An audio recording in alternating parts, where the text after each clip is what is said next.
Exactly.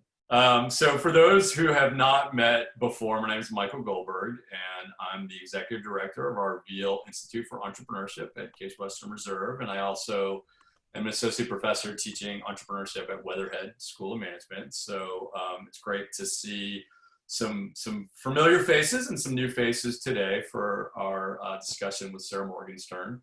All of these sessions that we do as part of our entrepreneurship speaker series are student moderated. So we're thrilled to have Aditi, who's going to be our moderator today.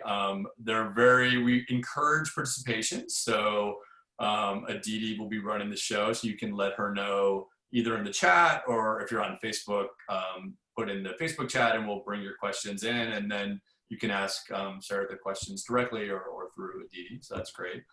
Sarah is an old friend of mine. We're both big Clevelanders and Cleveland sports fans, as she's got her LeBron block in the background, which I appreciate. I'm not just trying to cater to you guys. I promise you, this is my standard go-to, wake up in the morning, start with LeBron look. I thought you'd rotate between the block, the shot, and the stop. Those were my three favorites, instead of the drive or the fumble. My least favorites. I'm going with the Cleveland Municipal Stadium Gate A. At least I know Howard Bobrow. I attended there. So Sarah's an old friend. She'll talk about her background today. We know each other through the small world of sort of Clevelanders and family, but we both attended the same grad schools, not at the same time. And I've been really inspired by the work that Sarah's been doing around impact investing, and I've been threatening to get her to Cleveland because she is back here in front of students, and we've never quite figured out a time. So today is the first, which is I hope of many times, that we get you back in Cleveland at Case Western Reserve engaging with our students. So Sarah, thank you for doing this today. And I'll flip it over to Aditi, who will run the show for us. Well, thank you, Michael, for the opportunity. I'm so excited for the conversation, and right back at you guys. Really admire all the work that you've been doing around this topic and the energy that you're bringing to it. So look forward to the conversation. Great. Thank you so much, Professor Goldberg. Hi, everyone. My name is Aditi Deshmukh. I'm a recent graduate of the MSM Finance program. I did my undergraduate at Case as well in biology and biochemistry. And after the summer, I'll be finishing my master's in public health from Cleveland State University. I have the pleasure to have the conversation with our speaker today, Sarah Morgenstern. Sarah is an impact investor, along with being a principal at Flourish Ventures. But most importantly, she's a native of Cleveland. So Sarah, if you could please introduce yourself and tell us more about your background, schooling, and leadership journey that led you to Flourish. Perfect. Well, thank you, Aditi. And my story peaks very early, which in fact is that I'm a Clevelander with my 216 phone right here. And this was very good. You guys forced me to put on professional garb today. This actually felt like sort of a prom dress compared to the hoodies that I've been in for 2 months. So I appreciate the chance to show up. So as Aditi mentioned, I'm from Cleveland originally, went to Shaker Heights High School. My parents growing up, my dad was actually an early stage venture lawyer, worked with Howard, and my mom was a nonprofit consultant. And so from a very early age have been sort of interested in how those two worlds mesh together and multi-sector problem solving generally. I was a history major in college, thought I was going to be a straight shot to law school. But after I graduated, I got really intrigued by China's geopolitical rise and sort of thought, man, this is a really good time to go live somewhere else and learn another language. When else am I going to be able to do that? So I moved to China. I lived in China for 3 years. I spent a year up in Dalian, which is an industrial seaport town sort of right across from South Korea. And then 2 years in Beijing. It was an exceptional time to be in Beijing. It was right before the Olympics. So there was this real palpable sense of energy and sort of this coming out party atmosphere. And I worked for APCO, which was an investment and government relations firm there. And so we're advising multinationals that were new to the Chinese market on their market entry strategies and their government relations, et cetera. And so that experience really reoriented me towards business as, an engine of geopolitics worldwide. So coming off of that, I came back to the States and I followed Professor Goldberg's footsteps, and I enrolled in the Wharton Seiss program, and so did that sort of combination of finance and economics. And if you squinted, you could start to see a through line in my life, which was this notion of, how markets and policy interact. And then went to McKinsey and was there for 4 years. And at McKinsey, did a lot of corporate finance on the one hand, and then served a number of nonprofit clients. So higher ed institutes, nonprofit hospitals, and in a consulting context, that was a reasonably schizophrenic set of interests. And so when it dawned on me that impact investing was carving out this intersection between, hey, functionally, I really love finance and I love investing. That's what I get intellectually excited about. But I'd love to do it with a mission orientation. And so started to really explore the world of impact investing. And when I say impact investing, it's a big tent, right? It's a term that covers a lot of territory. And so generally speaking, it's sort of loosely people who are investing intentionally, trying to generate some sort of positive social impact and intend to measure that, right? So when I say impact investing, so much fits under that. So I looked at lots of different forms of impact investing. There's being an equity investor, or there's doing debt and lending. There's very early stage investing. So 2 gals in a garage, which is the stage that I ended up landing on. And there's public markets, ESG investing, right? And everything in between. There's vertical specific shops that just do education or financial services or sustainability versus generalists. So lots and lots of flavors of what impact investing means. I was really drawn to the Omidyar network for a couple of reasons. And maybe just by way of background, so you all know, Omidyar network, Pierre Omidyar, who was the founder of eBay, this was his global philanthropic investment fund that was set up back in 2004 and really was a pioneer in the impact investing space. And the notion of how to use for-profit investing and nonprofit grant making in a complementary fashion in order to drive sector level change. So Omidyar network worked across a bunch of different areas. There was a government and citizen engagement team, a property rights team, a financial services team. And I joined the financial services team. And in part, I was just so drawn to the notion of, hey, any deeply entrenched social problem worth its salt has a public, private, and social sector component. And what a tremendous luxury to have a toolkit, both for-profit and nonprofit, that you could use to try and make a contribution to that. And then I also really wanted to work domestically. I'd done Seiss and had this international orientation and was coming out of China, but it was post the financial crisis. And so I was really thinking about, what does impact investing look like in our own backyard, right? In Cleveland, Ohio, in Detroit, in Kansas. How do we put this to work here? So I joined the Omidyar network 4 years ago to work on their financial services team, specifically to help refresh the US investment strategy, and then stuck around for the next 4 years to implement against that mandate. And then a year ago, and this is where it gets a little confusing, so forgive me for this, the financial services team from the Omidyar network, we spun out.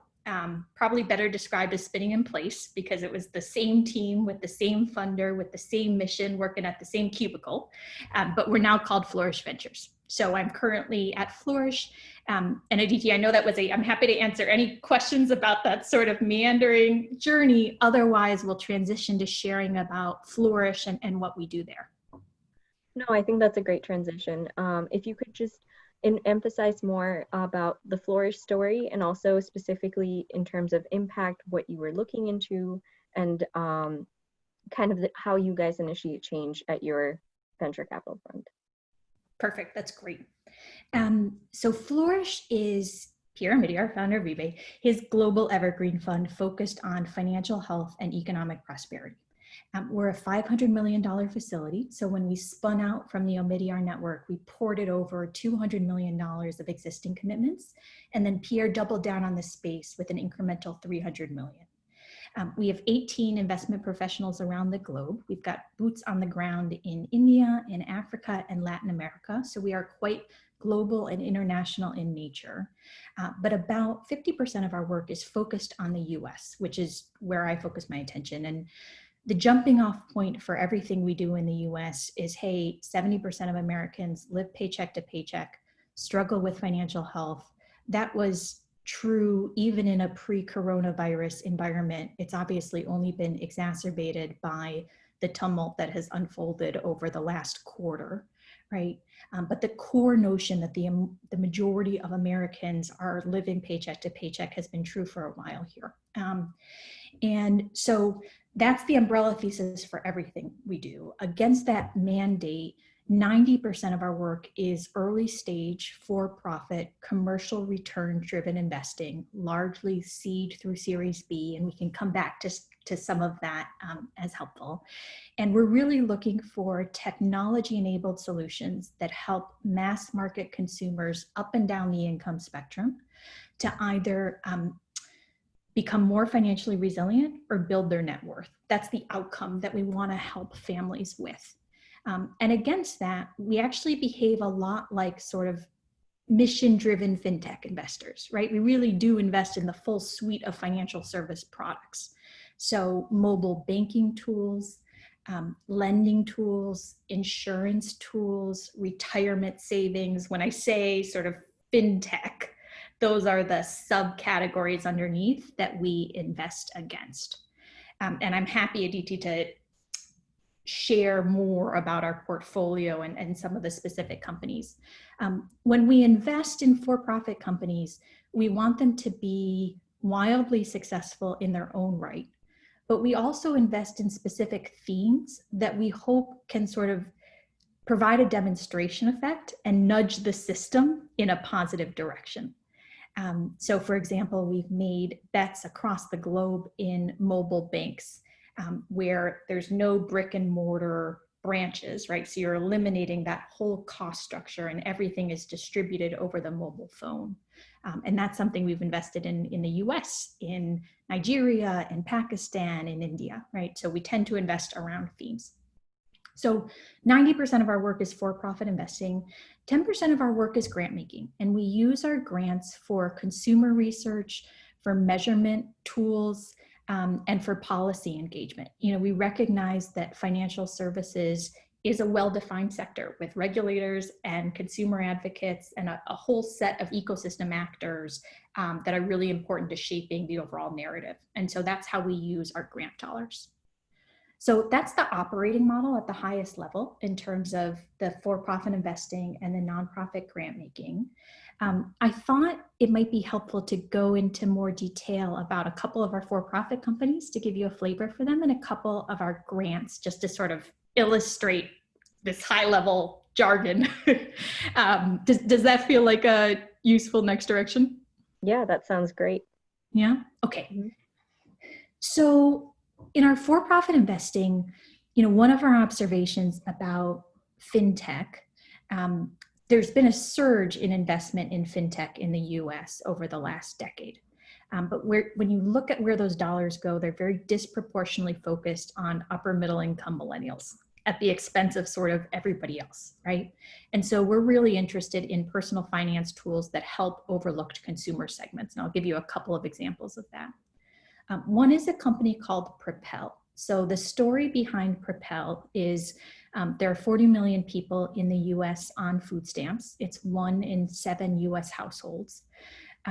And food stamps get dispersed on electronic benefit transfer cards that sort of look like your JP Morgan Chase banking card, but don't come with any of the features that you take for granted on a standard banking card. And most particularly, it's really hard to check your balance.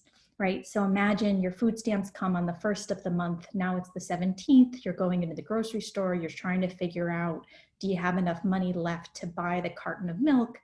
And the only way to know that is to either call a 1-800 number or to sort of do the math yourself, right? So the founder of Propel, a wonderful entrepreneur named Jimmy Chen, who was coming out of Facebook, very much sort of equipped with the Silicon Valley playbook, was really interested in how you could use the mobile phone in order to enhance the experience of being on food stamps. And so he started by actually just doing a lot of customer ride-alongs. We find that our best entrepreneurs are ones who spend an intense amount of time with their customers to really suss out what are the pain points here, and let's build for those, right? So Jimmy would go on shopping trips with folks who were on SNAP, the food stamp program, and he noticed this issue around checking balances. So what they did was they created a mobile app that just allows you to instantly check your balance, right? It's pulling from a data set that already existed at the state level, but that folks weren't taking advantage of. And the app has proven tremendously popular and grown extremely quickly. So they launched 2 years ago. They now have more than 3 million monthly active users, which in fintech land sort of qualifies as J-curve-like growth, which is to say it's really taken off very quickly. It's, I think, a testament to how when you focus on overlooked consumer segments that lots of entrepreneurs aren't building for, you can identify pain points that may sound simple, but actually make a pretty meaningful dent in people's lives and reducing stress. They've done studies with Harvard that have demonstrated that people who use Propel are able to extend their food stamps by up to 2 days per month. So it's materially changing how they budget and choose to shop on a day-to-day basis. And then on the back of that relationship, they're doing lots of other things to help folks with their financial challenges. So they offer discounts at grocery stores to help drive down that cost. There's a job board that helps to connect people with other sources of employment.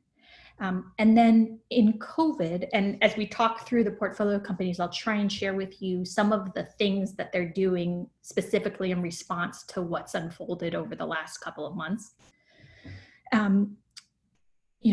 A huge proportion of their users have experienced drops in income over the last couple of months, whether it's because they lost their job altogether or because they're hourly workers who have had their hours cut back. And so they teamed up with a nonprofit called Give Directly for something called Project 100. And the goal of Project 100 was to raise $100 million so that they could give $1,000 to as many of their users as possible as cash grants, right? There's been a real premium placed on just getting getting money into folks' hands as fast as possible. So they've raised over $50 million so far and are dispersing that, and it's making an incredibly important impact on people's lives in real time. And I think has been a really impressive, inspiring example of how a for-profit startup is able to leverage its technology in a time of need in order to do something really different and innovative. So that's Propel. Should I do a couple other for-profits? Is that? Yeah, that way we would get a more diversified view of the company itself, so for sure. Okay, terrific. So same vein, personal finance for overlooked consumer segments. There's a company called Steady, which is based out of Atlanta. And the idea with Steady is, hey, a large number of Americans, actually almost 40%, generate some kind of supplementary income. And people look for supplementary income streams for lots of different reasons. Sometimes it's because they're chronically underemployed, and so they're looking for that extra sort of 10 hours a week that they need in order to be able to meet their expense demands. Sometimes they might have an emergency expense arise, right? So you get in a car accident and your car's banged up, and so you need to come up with $500. Sometimes it's just you've got a kid who's got a birthday and you want to buy him something special, right? So lots of different reasons that people look for supplementary work.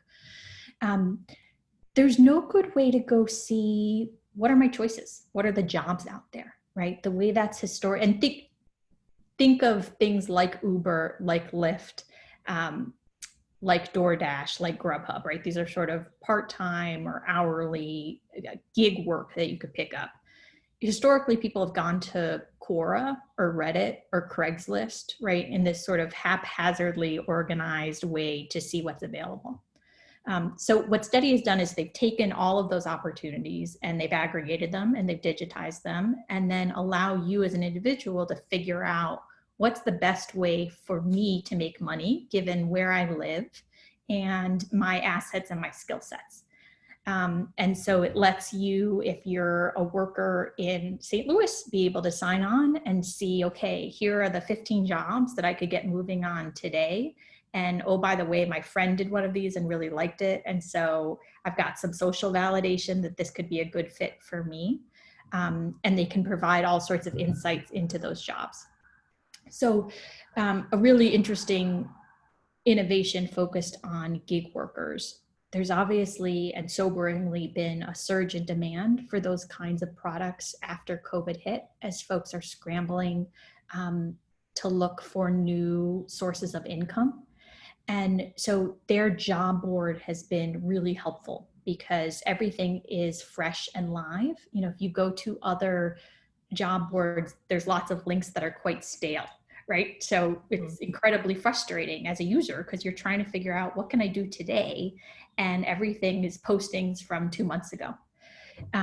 They've also been, I think, an interesting example of innovating for new pain points. So one of the things that they've rolled out is a telemedicine offering for their users in recognition that given shelter in place, a lot of folks are really struggling with, should I go into the doctor's office or not? So that's steady. They're focused on gig workers and helping them to maximize their earning power and then sort of evolving that in real time based on COVID needs. So I kind of want to transition a little bit here from specific companies to kind of impact investing as a whole. Mm-hmm. And one of the things I wanted to address was, since given all your portfolio companies are addressing a need or some sort of impact, is there a trade-off that you look at between value or impact and financial returns? If you could kind of walk us through your decision-making intuition and also what goes into your mind when you consider some of these companies for investments. Yeah, it's a great question. And everybody in the field thinks about this differently. So I'll sort of share with you the Flourish philosophy and how we approach it. We are thesis-driven investors, right? So we have a thesis, which is that the smartphone, which puts this incredible computing power into everybody's pocket, can be used in order to reach more people at lower costs with better value propositions. And we think that can be really powerful, particularly for low and moderate income consumers, right? That is both a commercial thesis and an impact thesis. So almost by definition, we're saying up front, we think the kinds of companies that we're going to get excited about are ones that generate positive value for our users. Once folks meet that screen, we are commercial return driven investors. So we, as we go through a diligence process, it would resemble anything you would expect to find out in Silicon Valley with more traditional mainstream venture investors, right? So a typical diligence process still very much includes analyzing what's the size of the total addressable market, right? Could we envision this being $1 billion plus market where this is a company that could really win? What does the competitive landscape look like? And do we think these guys or girls very differentiated vis-a-vis that? What are the financial forecasts? What are the positive unit economics? We run exit analysis on multiples on invested capital and on IRR. So we're going through a discipline of investing that I think is standard for the field overall. And we do have an eye towards generating return on our capital. I think where we may differ slightly is that we are fortunate to have a sole limited partner, which is Piero Midyar, right? So we don't take any external capital and are able to operate as an evergreen fund. And that gives us a little bit more patience and flexibility, both from a timeline perspective, which is particularly relevant when we're investing in liquid markets, like, for example, Tanzania, right? So in emerging markets, there isn't as mature of an exit culture as there is, for example, in the US, right? So that's an area where we might think about having a holding period that's longer than your typical venture holding period. It also gives us the flexibility sometimes to think about addressable markets that might be smaller than one that meets the threshold for a typical venture capitalist. So for example, in the US, we've looked at startups that are trying to serve prisoners or ex-prisoners from a number of people and dollars involved that may not reach a threshold that could get a traditional venture capitalist excited.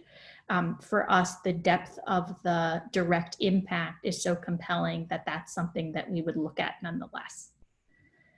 So at the highest level, we're looking at sets of businesses that we think almost by definition generate positive good because they're driving down costs and they're providing better services. And then against that, we're very much looking for commercial returns, in part because we want to encourage others to adopt this approach too, right? There's no world in which we by ourselves or even with our 5 closest impact investing friends are going to independently change the capital markets, right? I think there's, over time, the goal here is to help folks realize this can actually be quite a compelling financial opportunity. And we're eager to see more folks join us in terms of applying an impact lens and having a point of view about the world they want to live in when they're doing their investing. For sure. Thank you so much for that. And then I just want to open it up to the audience right now to see if anyone has any questions. You could either put it in the chat box or you could speak up. This is the challenge in Zoom. It's much harder to tell when you're boring people to death. You know, in a room, you're like, oh, we're not hitting it here. I'll go first.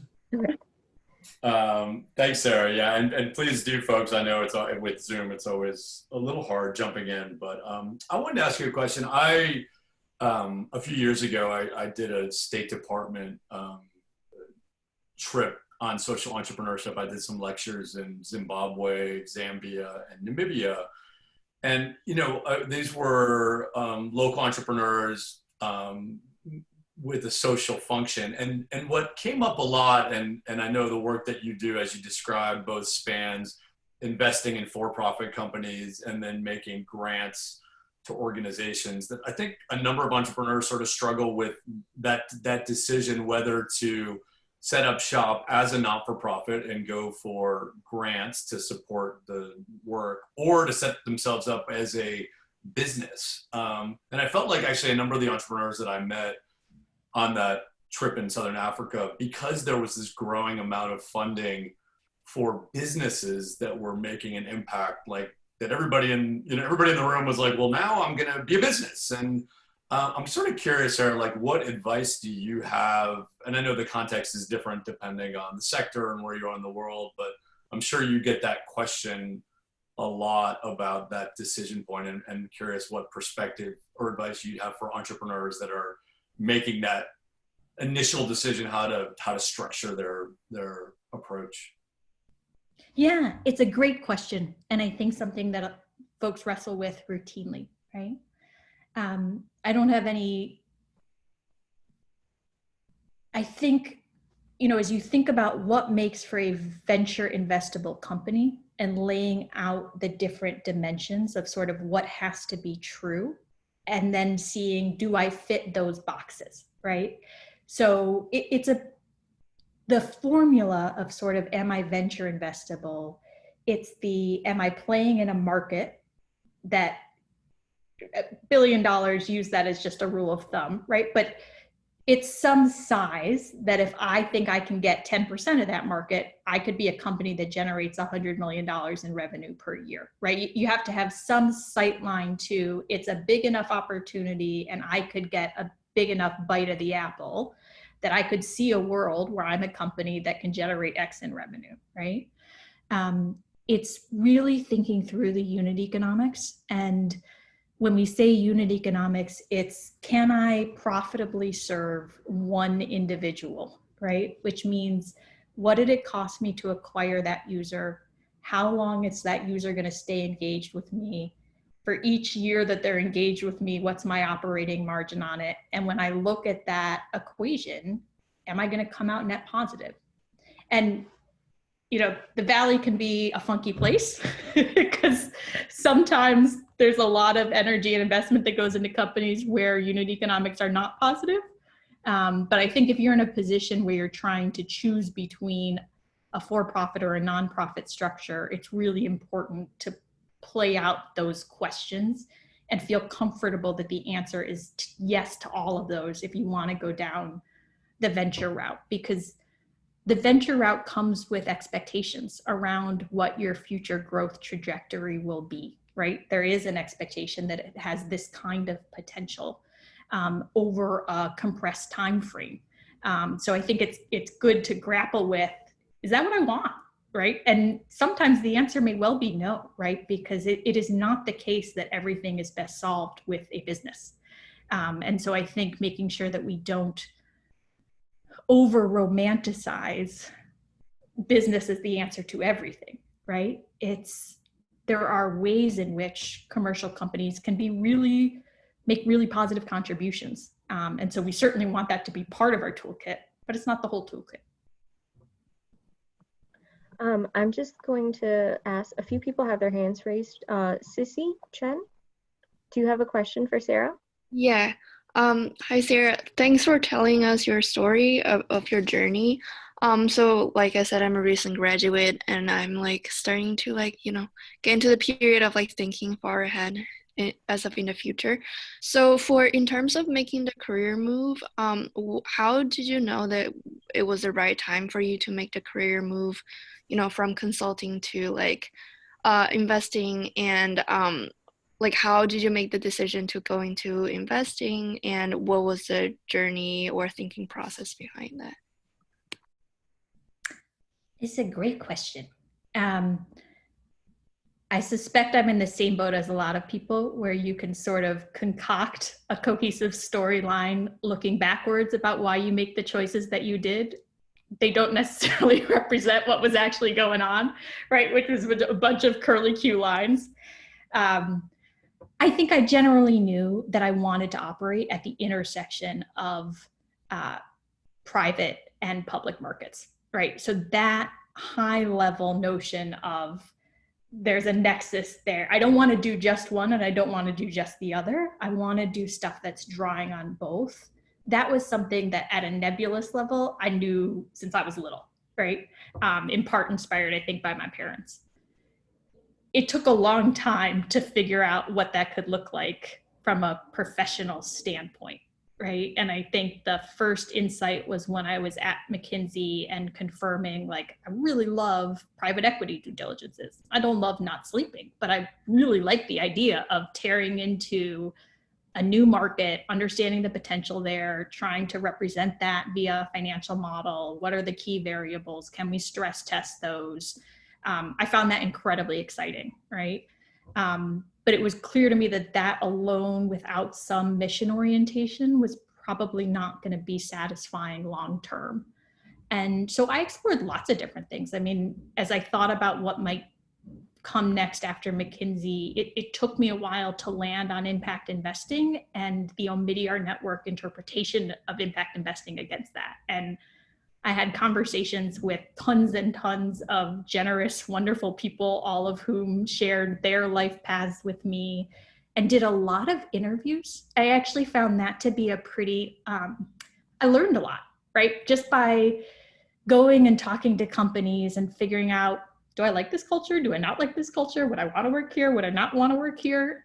So there were a lot of sort of stumbles and fumbles in the 1 to 2 years that it took me to go from, I want to do something in finance and mission to, let's move over to Omidyar network.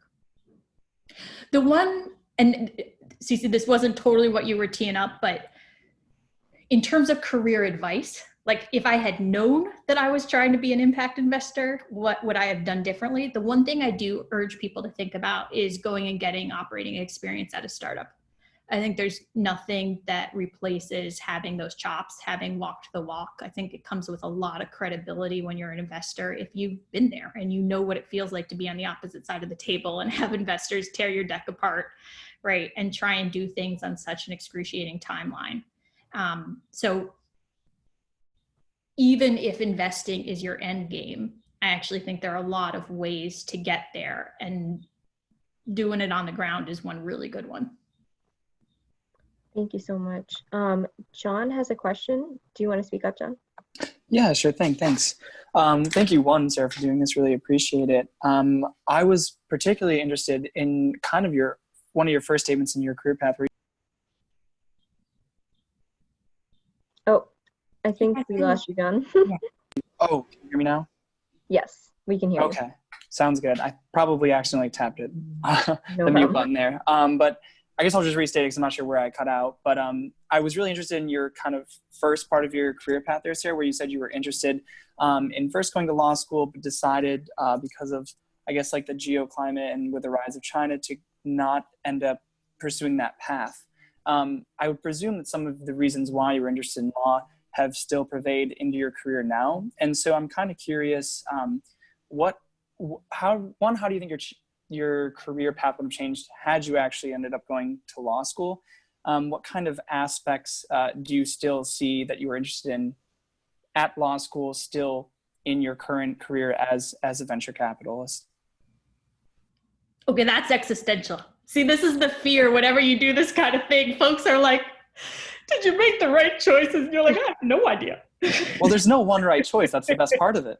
No. It's actually a really good question. And I find in venture that I'm very drawn to governance, that's a space where I've spent a lot of time reading independently and learning independently and going to seminars. And I mean, right. So the great thing about life is you can learn in so many different ways. And so even though I skipped over law school, there are still opportunities to sort of gain knowledge around that area as it pertains to the space that I have ended up operating in. I don't know if, John, the question more broadly was sort of the benefits of a law degree in a venture context. No, I guess kind of, I would be interested in that, but more so it's just, how did your interest shape that? I know you mentioned just previously, you kind of kept hitting on all the questions I was going to ask, so I had to keep switching it, but you suggested, being involved in the startup and the operations aspect of that, so, where along your career path would you have suggested doing that? Do you wish at McKinsey, for example, you had started or tried to become involved more with some of the earlier stage companies? Would you have wanted to branch out and completely go into that before going to the venture capital world, or possibly even before the MBA experience, I guess even? Yeah. So where would you have fit sort of operational exposure into the career path? Moments I could have thought about that, even in business school, there are lots of chances to go work with a local community startup or to do a summer internship. I think is a really great way to get a taste for it and see, is this something I'm drawn to or not? So both of those I think would be terrific opportunities. And then all of this is serendipity and at some level just sort of opportunity and luck, right? It's just continuing to circle around the things that get you excited, reaching out and building your network, and then waiting to see when something strikes. And I actually think that's particularly true within the quote unquote impact investing world, because it is relatively small. And so at any given moment in time, there isn't always, it's not going to work at an iBank or consulting where there's sort of this well-regimented recruiting schedule and how to go about trying to get that job. This is much more a space where it's about planting seeds over a long period of time, cultivating a lot of relationships, getting as much exposure and experience as you can, and then sort of seeing where the world takes you. Awesome. Thank you. All right, we'll move on to Howard has a question. Yeah. Hi, Sarah. I can't remember the exact phrase you used, but I think you made a reference to your impact investing friends. What is your investment model? Do you lead and take on impact investing co-investors? Do you follow along with a lead impact investing co-investor? Do you always invest with co-investors, never invest with co-investors? How do you guys approach that? Yeah, great question. So in many ways, we're just an early stage venture shop. That's how we operate. So we can be quite flexible from a syndicate standpoint. We both lead and we co-invest. If I think about the 6 deals that we've done over the last couple of quarters, we led some of them, we co-invested in others.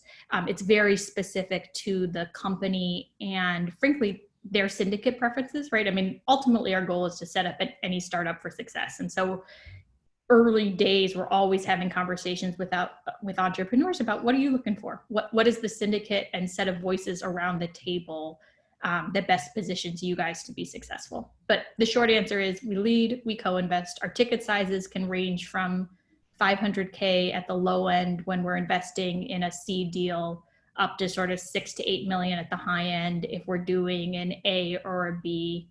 And we often co-invest with commercial mainstream investors, right? So if you think about some of the companies we talked through together today, Propel, which focuses on food stamp recipients, Andreessen Horowitz led that seed round. Kleiner Perkins came in on the A. Steady, we're in with a number of corporate venture, so Propel Ventures, and the list goes on. So if you looked at any one of our syndicates, it tends to be a mix of sort of mainstream commercial VC and some impact investors. For what it's worth, when we have conversations with entrepreneurs, we don't self-define as an impact investing shop.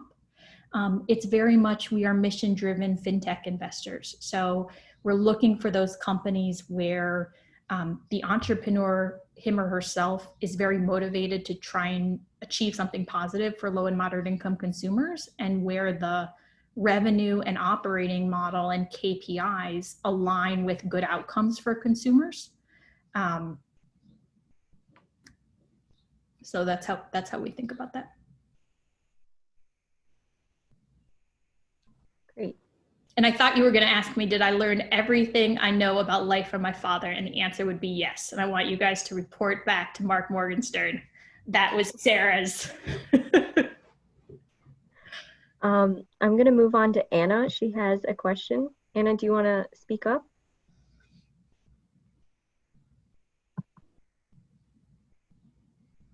I can just read it. Yeah. Yeah, I can just ask it for her. So her question is, could you talk about your work with nonprofits? Is there a difference with foundation funding? Yeah, I would love to. So we skipped over that before, right? I shared our work with Propel, with Steady. I can tell you guys about some of our other for-profits. On the nonprofit side, I'll give you an example of each of the ways we use our nonprofits dollars. So one is for research. So an example there is we funded a book called with others, the U.S. Financial Diaries. And what they did was they chose 235 low and moderate income families. And over the course of the year, they tracked every dollar in and every dollar out for each one of those families in sort of anthropological discussions in order to surface the financial challenges and coping mechanisms of low and moderate income households in the US, right? And what that yielded was a recognition that income volatility, not just year over year, but month over month, was a growing challenge and source of chronic financial stress for US households. If you look at some of the macro trends over the last 40 years, one of them has been this shift more towards a contingent workforce where your hours on a month over month basis are less consistent and predictable, right? So think of a barista at Starbucks that might have sort of 20 hours one week and 15 hours the next week. And the ripple effects of that change in the labor markets are pretty profound for people's financial lives. So that book, which helped to crystallize that insight, that monthly income volatility is mucking up families' abilities to budget and plan and get ahead and build emergency savings, has informed a lot of the companies. It informs our investment theses, right? It's part of the reason we got excited about a company like Chime, which is a fee-free mobile banking leader in the US that helps their consumers to save, right? So we look for for-profits that are addressing some of the issues that arise via the nonprofit grants we make. Another example of how we use our nonprofit dollars is to promote regulatory modernization and innovation and dialogue between for-profit innovators and regulators. And so we helped to seed fund a nonprofit called the FinReg Lab. And what they do is every year they choose a topic that regulators are keen to learn more about, and where startups want to share some insights about what they're seeing, right? You can imagine if you're a financial regulator or policymaker, fintech, financial services, and technology have been evolving at just a truly ferocious pace over the last 10 years. There is so much changing, and it's not easy to stay abreast of what's happening and to regulate and make good policy against that. So the topic that FinReg Lab chose this first year was the notion of using alternative data in order to do credit underwriting. And the context there is, you know, when you go to get a loan, historically in the US, we're very reliant on your FICO score. The FICO is king. That's sort of what shows, are you credit worthy or not, right? But there's actually other data that can be an equally potent signal of whether you're credit worthy or not that we historically haven't used, and that could have inclusive potential.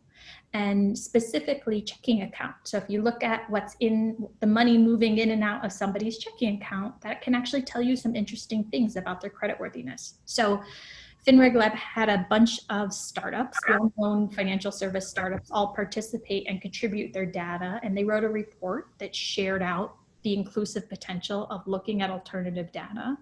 And regulators subsequently, in part informed by this work, have decided to create a structure to allow that kind of innovation to occur. So that's another example of sort of how you're piecing together lots of different stakeholders in order to deepen an evidence base so that you can unlock greater for-profit innovation, right? So we are always looking for the connections between the for-profit world and the nonprofit world. They're not these sort of separate spheres for us. They talk to one another quite deliberately. Thank you so much. So we'll try to get one more question in from Matthew Chang. Are you here? All right, let me just read it. Okay, go ahead. Sorry, thank you. So regarding the bit of advice you had about investors working at startup companies to sort of get a feel of what they have to deal with when they're dealing with investors, would you recommend the same? And if so, why or why not? Thanks. Yeah, great question. So even more broadly, I think we get asked sort of, what's your advice for becoming an impact investor, right?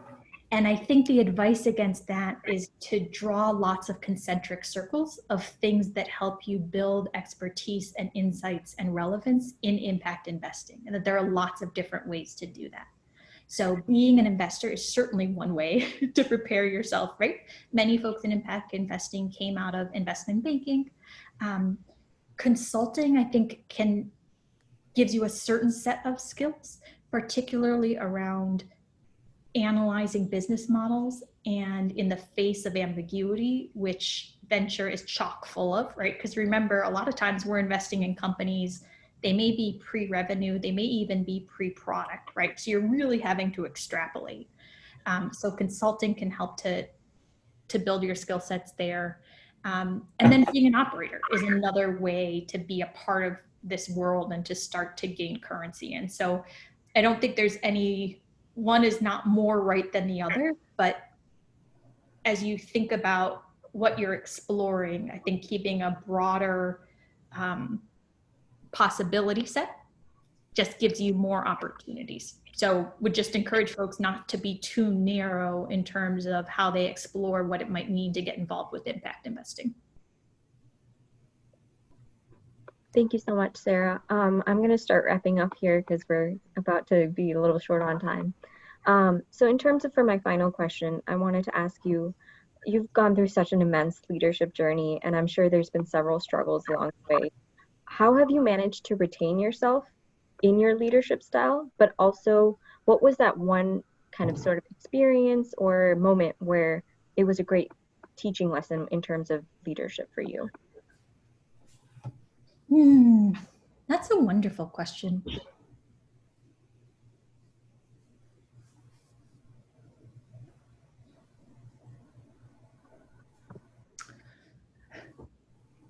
I think the thing I've had to get better at generally is flexibility and uncertainty.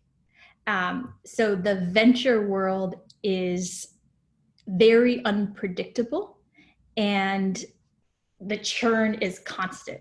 And I think when I first got into venture, the recognition that like every startup is a roller coaster, everyone, even the squares and the stripes, no matter how the story gets written, everybody had bumps along the way. And so you just have to start to take that as part and parcel with the role. And so I've had to evolve and mature as somebody who gets like bumps are par for the course of just how this thing rolls. And so if you don't want the bumps, then you got to get out of the game. And you know, everybody's wired differently. So for me, as somebody who likes things that are structured and predictable, and I know what's coming next, leaning into a world where it's like, you don't know what text message you're going to get and what the next challenge you're going to need to live brainstorm with a CEO is. But that's the fun of this, right? That is the joy of being in venture. That was sort of a transition, personal transition for me over the last couple of years. Thank you so much. I think this whole session has definitely been very insightful for not just impact investing, but also as a leadership and a leader as a whole. So thank you so much for your insights, and thank you so much to everyone. I'm going to turn it back to Professor Goldberg right now. Great. Aditi, thank you so much for moderating. That was awesome. Did a great job. Sarah, thank you for joining. I do look forward when this all settles and we get back to traveling. And I know you come home to see your family often. So hope to get you onto campus and engaging with students and doing more in your hometown, particularly without Cleveland sports at the moment. There's, figure out something to do with our time. So, but thank you for doing this today, Sarah. That's great. Well, thank you guys for the wonderful questions. It was really wonderful to join you. I so appreciate the opportunity. Great. I love getting to be with Clevelanders. Cleveland. Okay, great. Hello, Cleveland. So let me just do a little administrative promos for next week. Actually, Sarah, you may enjoy going to come back next Tuesday at 1 o'clock. So a colleague in our Department of History, John Grubowski, who is really the foremost expert on Cleveland. Oh, sorry. Hopefully you guys can hear me. I think my Facebook audio was out there. John Grabowski is going to do a session on looking at the history of entrepreneurship in Cleveland. So as many of us who are here know, 100 years ago with John Rockefeller and other leading entrepreneurs, we were really at the center of kind of economic life, and things have changed over time. So John's going to share kind of a historical journey. And actually one of the things, Sarah, and I think I'll be curious your perspective on this, one of the things at this moment, particularly mid this crisis, is, with Facebook and Twitter and other companies announcing that they're going to allow their workers to be anywhere. Is this the moment for Cleveland? Mm-hmm. So I know your parents would like that, but is this the moment that we get folks to come back here? That's a dangerous seed that you just planted there, Professor Goldberg. That was an unfair little twist at the end. I know. So we'll talk about kind of Cleveland's history and entrepreneurship, and talk about kind of some of the things that we're facing now. So that'll be on Tuesday at 1 o'clock. And then another former Clevelander, Will Lewis, who actually is recently joining our board of directors here in Cleveland. He's the chairman and CEO of Insmed, which is a publicly traded biotech company. So he'll be with us on Wednesday, and that's also at 1 o'clock in conversation, talking about healthcare and COVID and his perspective. So that'll be great. So we've got 2 events next week, and I hope you can join. And again, Sarah and Aditi, thank you so much for taking the time, and thanks for everybody who joined us today. Thank you so much. Thanks, everybody. Have a great day.